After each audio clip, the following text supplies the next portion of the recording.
Hi, my name is Chessie Missia, and this is my presentation/discussion post on major transitions for Bio 215.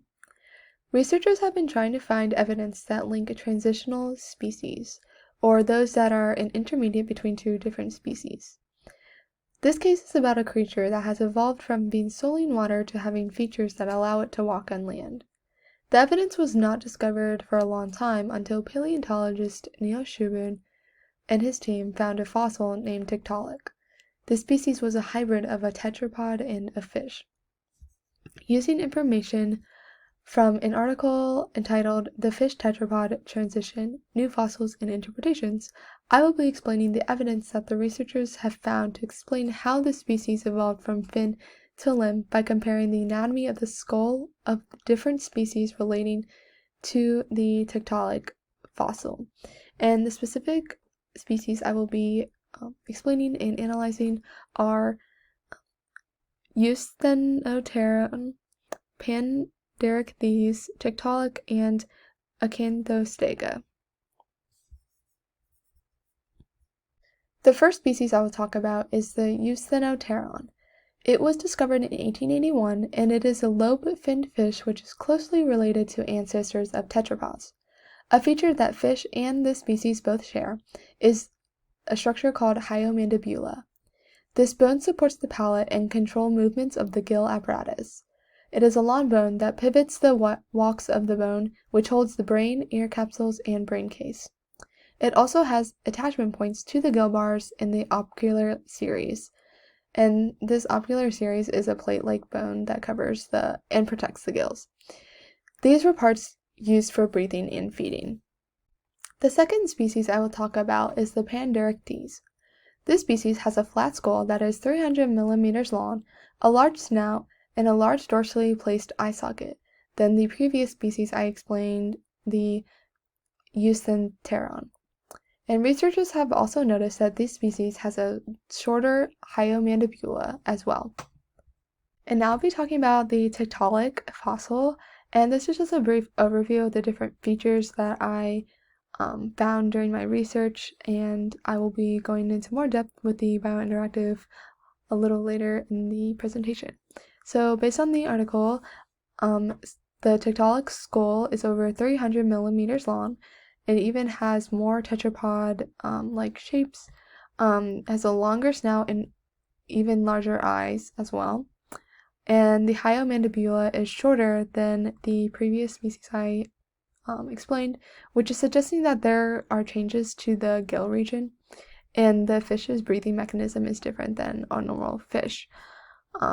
There's detachment of the head from the shoulder girdle, meaning that the head is more mobile and is able to raise and lower their head easy compared to normal fish.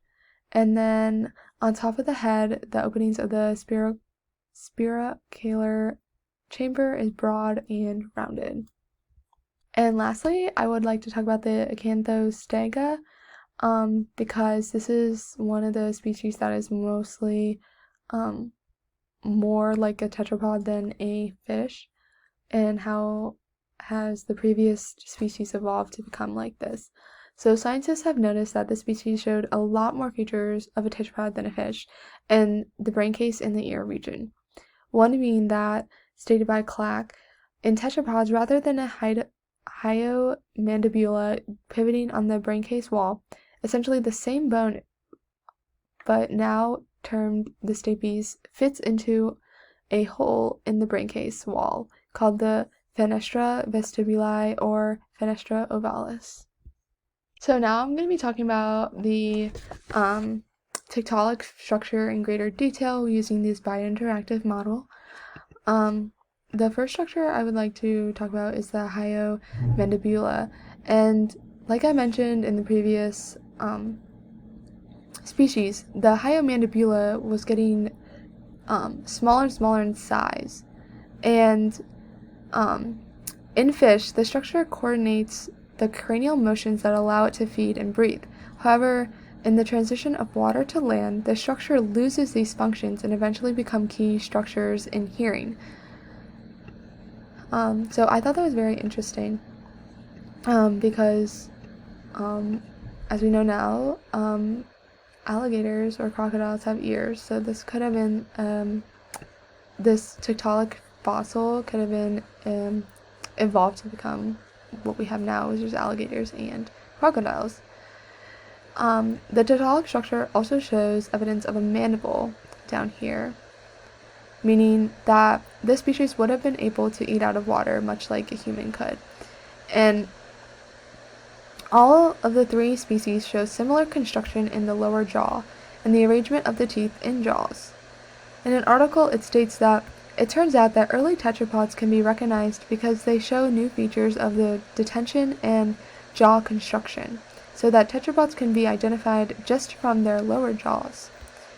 This implication is that tetrapods had begun to diverge away from the fish-like feeding technique, which is also indicating that this Tiktaalik fossil is emerging to become more like a tetrapod than a fish. In conclusion, the Tiktaalik species skull demonstrates a true transitional fossil because of its features of a flatter skull. As you can see, this skull is pretty flat as opposed to a round skull in a fish. The reduction of the hyomandibula, which is located right here, mandible formation, and snout elongation. The flatter skull suggests features of a tetrapod because fish do not have a flat skull, and this skull allows for mandible formation. Mandible formation allows for teeth to eventually evolve, which allows the species to eat out of water. Hyomandibula reduces in size, which allows for potential hearing-like structures to evolve. Snouts and eye holes also increase in size over time, which indicates the ability to breathe out of water. The Tiktaalik's discovery was a huge breakthrough for research, as it was able to provide actual evidence of evolution, that evolution is occurring and is still occurring.